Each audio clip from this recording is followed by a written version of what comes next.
Hello, good morning friends. তো এই দেখুন, আমি 1 মাস আগে মনে হয় দেখেছিলাম ড্রাগনের ফুল হয়েছে। আজকে এই দেখুন ড্রাগনের ফলটা প্রায় পাকতে এসেছে, আর 1 দিন বা 2 দিন লাগবে হয়তো পাকতে। তার সাথে দেখাচ্ছি এই যে নতুন আবার বাস এসছে, কুড়ি ড্রাগন গাছের ফুলের দুটো এসছে।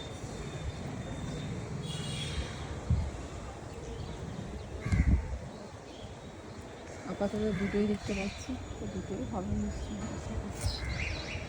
আর এতগুলো গাছ আছে, একটাতেও তো দেখতে পাচ্ছি কোনো ইমপ্রুভমেন্ট, আর গাছগুলো খুব বড় হয়েছে। এটা তো আসছে না, এটা তো আসছে না, বুঝতে পারছি না। এটা কিন্তু ওই গাছটা থেকে পুরো নেওয়া আছে। এই হচ্ছে আমার ড্রাগন গাছ।